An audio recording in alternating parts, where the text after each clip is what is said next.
233 crashes in 5 years. Now it's time for drivers to slow down. Plus, 3 are in custody following the armed robbery of Eric Greitens' wife. And more construction coming to Columbia, what the city wants to fix. KOMU 8 News at 6 starts now.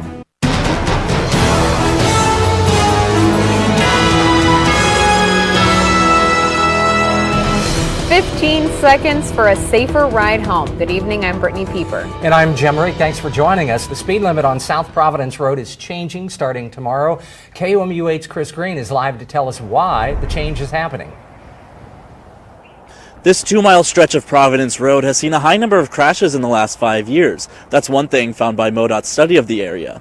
2 fatal accidents and 233 total accidents. That's far above the statewide average of about 170. MoDOT's senior traffic studies specialist says the number of vehicles on the road is also on the rise. He says he believes the speed change is for a good reason. We didn't just change it to change it, that we did have certain things that we were looking at, and with safety being one of the top ones. As with any of these types of changes, you can't guarantee safety, but you can try to provide the best opportunity to have a safe driving experience. The change runs from McDeaver Memorial Drive to Old Plank Road. The Columbia City Council amended the city code last night to reflect the change. Reporting live in Columbia, Chris Green, KOMU 8 News. 3 teenagers are in custody after Governor-elect Eric Greitens' wife was robbed at gunpoint last night in St. Louis. Sheena Greitens was sitting in her car when one of the teens opened the door and demanded that she hand over her cell phone and laptop. This morning, Eric Greitens spoke about the robbery and arrest, thanking law enforcement for their work. He also touched on the importance of making Missouri communities safer, saying he would start with the teens who were caught. I plan to sit down with their mothers and their families to discuss what we can do together to make sure that every family and every community in the state of Missouri knows that they can go home at night and look at their kids and know that they'll be safe. Greitens says he and his wife plan to forgive the teenagers involved. The Highway Patrol will now provide security for his wife. An MU fraternity is suspended from the campus after repeated policy violations. Last night, 2 members of the Delta Upsilon fraternity told us its members had been kicked out for 4 years. Just this morning, the fraternity said its suspension, which was decided last month, comes after repeated violations of university policy and state law. The fraternity's board of directors did not specify which policies were broken, but it says the suspension has nothing to do with claims of a previous incident involving the university's Legion of Black Collegians or claims of date rape drug use. Last month, MU also withdrew recognition of another fraternity, Kappa Alpha. More residence halls are set to close on MU's campus less than a year after the school closed 3 other dorms. KOMU 8's Jacob Kornhauser is live on campus to tell us which halls will close. Schurz Hall behind me and McDavid Hall across campus will close their doors after the spring semester. That's according to a plan that MU has put into place, but nothing has been finalized quite yet. As it stands right now, though, it is Schurz and McDavid that have been chosen as the 2 halls to close at year's end. The 2 halls combine to house nearly 700 students, but none of those students will be displaced since the halls won't close until the summer. Christian Basie said the school faced a similar problem last year, but ended up not closing all the halls it initially thought it would have to. Last year, we had anticipated having 4 halls offline, 4 halls closed last year. But in the end, we only had 3. We actually used one of those halls and opened it close to the beginning of the fall semester. MU's fall enrollment is the lowest it's been since 2010, and that's simply created the problem that there's too much student housing on campus. Reporting live from MU's campus, Jacob Kornhauser, KOMU 8 News. Here's what's happening right now. The Jefferson City Council is voting on annexation. Turns out many homeowners aren't sure if they're in the city limits or not. KOMU 8's Carla Valcourt tells us why homeowners in the Meadows by the Club subdivision want to move the city limits.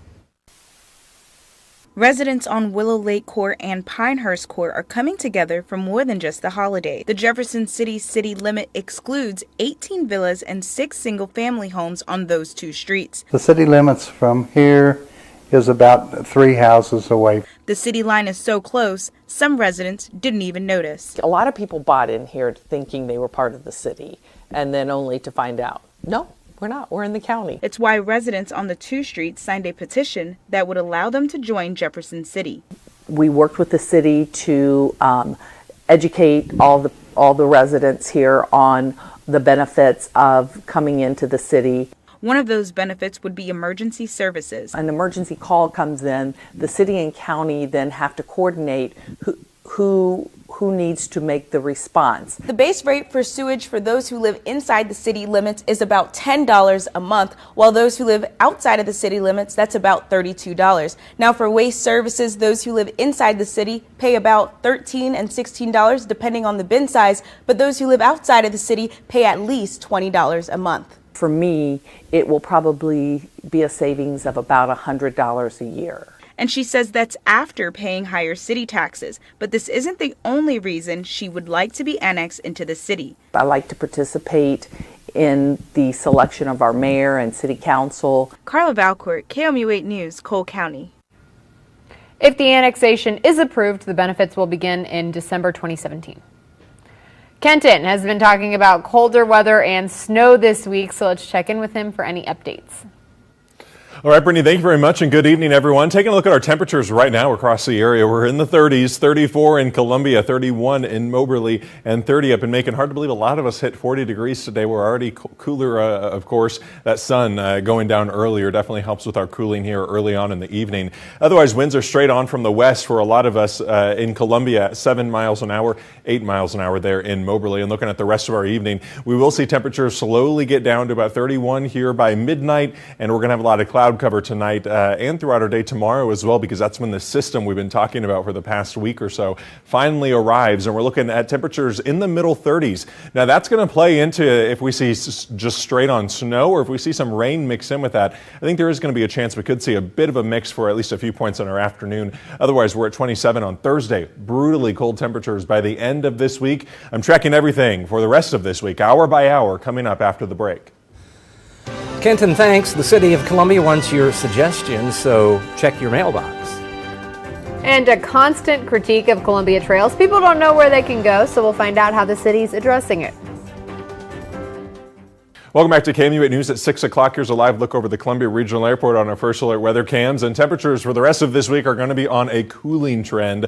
And actually, these temperatures, while they are definitely below average, our average high temperatures for this time of the year, right around 43 degrees. Our average low temperatures are in the middle 20s, and that's where we're going to be by the end of this week for high temperatures. And wind chills, of course, even colder than that. We will warm up just a bit more, though, for the weekend, getting back down to fairly seasonal conditions before another cool down throughout the middle and end of next week. But looking at temperatures across the Midwest, we have a lot of 30s here, some 20s as you head over to the Northwest. Over in Nebraska there, you can see they're only feeling like teens. Again, something we're going to be feeling once this system moves through for the day tomorrow. Then we're at only feeling like 24 already in Kansas City and 31 in St. Louis. Winds right now fairly calm. You can see over here in Kansas where it's extremely calm near Salina. Now that is actually this high pressure system that's slowly going to push in. And that's bringing some drier air as well, and that could play a big role in tomorrow's forecast. There's a lot of things going on here with the snow possibilities for tomorrow. Right now, it's still just brewing over the Rocky Mountains over Denver at this point, as we're going to see here with precipcast slowly pushing its way over through Kansas and Nebraska here for early tomorrow morning. Here 6 a.m. tomorrow, we just have cloud cover here in mid-Missouri. It slowly starts to push in for the middle and end of the afternoon. The system has definitely slowed down, so as that moves in here around 4 p.m., 5 p.m., you can see it kind of moves in right along Interstate 70 here. And as that pushes down for the rest of our evening, it should be out of here by about midnight, 1 a.m. So really an evening system for us. But otherwise, we are overcast for the rest of our day. Now, one thing we're watching for, again, is that high temperature. Could be in the middle to possibly upper 30s, which means we could actually see a little bit of rain or sleet mix in with that. Luckily, our ground is actually between about 39 and 45 degrees. So overall, we're not expecting icing on the roads, but it could be slick at times. But also, again, we're watching for some dry conditions. If we do see that dry air really move in, that's really going to put a hold on anything that actually falling to the ground, meaning we might not see much there either. So we're really skating on a lot of things here for our day tomorrow, something to watch for, and we'll keep you updated throughout it. Otherwise, 4 p.m. Thursday, you can see we are mostly sunny. So assuming that dry air doesn't overtake us here, we are going to see a dusting for pretty much all of us here in mid-Missouri with up to an inch possible as you head south of I-70 and west of Highway 63 where we could see the most. But again, minor accumulation violations expected here. Otherwise, then Thursday, that's kind of going to be almost a bigger story here. Wind chills are going to feel like the single digits for lows, and highs only feeling like teens for 2 days here, for Thursday and Friday. We're at 26 so far, low temperature tonight, very seasonal there for a low temperature. Northwest winds 4 to 8 miles an hour. Tomorrow afternoon, we're back into the middle 30s. Northwest winds here only 5 to 10, so at least we won't be dealing with a lot of wind as the system moves through. 27 then on Thursday, feeling more like 0 to start off Friday and Thursday morning. Then we're back into the 40s here for the weekend at 42 on Sunday, with that rain and snow mix going to be another possibility for our day on Sunday. We're tracking that system as well. And then by the middle of next week, we have another big cool down coming with very cold temperatures to end next week as well. Here's Weather IQ question for the day, sponsored by Break Time. Which state, on average, receives the most hailstorms? Colorado, Oklahoma, or Nebraska? Oh, that's tough. You know, I think because of the mountains. Oh, you'll say Colorado? I think because of the mountains, I'll go with Colorado because they have, yeah. You got it, Jim. Yeah, it's Colorado, and specifically northeast Colorado, which would be just kind of on the downslope there of the mountain ranges, which is the reasoning as well. All right. Kenton, thank you very much. You got it. If you've ever gotten lost on a Columbia trail, help could be on the way. We'll tell you what improvements you can expect to the city's trail system. The City of Columbia wants to hear your opinion. Surveys are being sent out this week to hundreds of random homes across all 6 wards. Those sampled can have their voices heard on topics like trails, roads, and taxes. The city hopes for a very broad sampling with residents of different backgrounds. There are some people who are not shy about contacting their council members or city administration, but really a lot of people don't communicate on some of those topics. Even if you don't get one in the mail, you can still take a survey online. Visit KOMU.com for a link. Being on a trail and not having people abide by the rules can be frustrating. The City of Columbia is adding several reinforcements to try and help with this problem. During last night's City Council meeting, a grant was approved to add 19 new informational signs along several of the trails in Columbia. The signs will include rules and etiquette tips for trail users, as well as a map of where you are and possible routes you could take to explore more of the trail. A lot of our trails are designed to get people to where they work, live, and play. And one of the comments that we hear often about our trail from trail users is that sometimes they don't know where they can go on our trails. The city says it hopes to start placing the signs on the trail in fall 2017. The city will also reconstruct 2 bridges along the MKT trail. 2 Missouri Tigers played their last game at Faurot Field 11 days ago. They're leaving the program with high honors. Sports is next. Sports Desk, KOMU 8 Sports. Hello everyone. A pair of Missouri football players are honored by the Southeastern Conference. Defensive back Arion Penton earned first team All-SEC honors, and defensive end Charles Harris made the All-SEC second team in voting by conference coaches. The senior cornerback Arion Penton put up big numbers this season. He made 43 tackles and had a conference best 5 interceptions. He ranked 9th nationally with those 5 picks. Penton even returned one of those interceptions for a touchdown in Missouri's win over Vanderbilt. Junior defensive end Charles Harris had another big year. He made 61 tackles and led the team with 9 sacks. He recorded 18 sacks in his Missouri career. Last week, Harris announced he will give up his senior season at Mizzou to enter the NFL draft. He is projected to be a late first or early second round pick in the April draft. So while Penton and Harris earn All-SEC honors, both will be gone from the Tiger football squad next season. And even with those 2 on hand this year, Missouri's defense struggled mightily. Tiger coach Barry Odom, the team's former defensive coordinator, knows he must fix things for Missouri next season. Well, you find out what your kids can do and what they do best, and then build the defense around it. And that's what collectively on the defensive side that we're going to work hard this offseason to get done. We've got some pieces on that side of the ball coming back that really will lend itself to some experience in different schemes, and excited to have the opportunity to do it. On to Tiger basketball now, and the Missouri men are in action tonight against Miami of Ohio. Tip-off a little more than 30 minutes away at Mizzou Arena.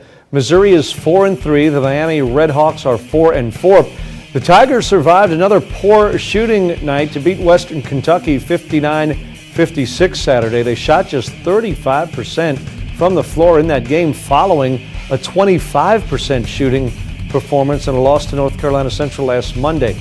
Mizzou and Miami tonight at 7. We'll have your highlights here at 10.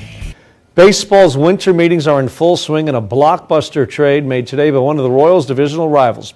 The Chicago White Sox sent ace lefty starting pitcher Chris Sale to Boston for a package of 4 prospects, including 2 of the top prospects in baseball. The 27-year-old Sale finished in the top 6 of the American League Cy Young Award voting each of the last 5 years. He had a record of 17-10 last season with a 3.34 earned run average. Sale will join a Boston starting rotation that includes last season's Cy Young winner Rick Porcello and veteran left-hander David Price. And finally, the Lincoln Blue Tigers have a new head football coach. Stephen A. Smith takes over the Lincoln program after 4 years as offensive coordinator at Albany State. That's sports. Chris, thank you very much.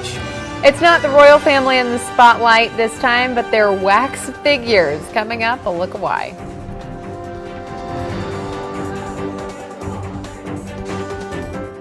The royal family's wax figures are getting a little festive, and we were just talking, these wax figures look incredibly real. They donned their holiday sweaters at the Wax Museum in London. The sweaters are helping raise awareness about a charity called Save the Children. The charity hosts an annual Christmas sweater day. Prince William and his wife Kate are wearing an extra large holiday sweater. This is the first time the wax figures have worn different clothes. Here's a look at what we're following for KOMU 8 News at 10. We'll see what MoDOT is doing to help you understand where your tax money is going. And a decision from last night's council meeting could cost Columbia businesses more money to grow. That's coming up at 10 o'clock. Kenton. Well, temperatures are going to continue to cool down tonight to right around 26 degrees by sunrise tomorrow morning. We are mostly cloudy, overcast for our start to tomorrow. Then by the middle and later parts of the afternoon, we're going to start to see some of that snow roll through, maybe even mixed in with just a little bit of rain to start off with as well before temperatures cool below that freezing mark. And then we're brutally cold behind that, highs in the 20s, feeling like teens, lows in the teens, feeling like zeros. And just as we were talking yesterday, it's going to be cold in that Chiefs game tomorrow, or on Thursday. Yeah, it's really cold.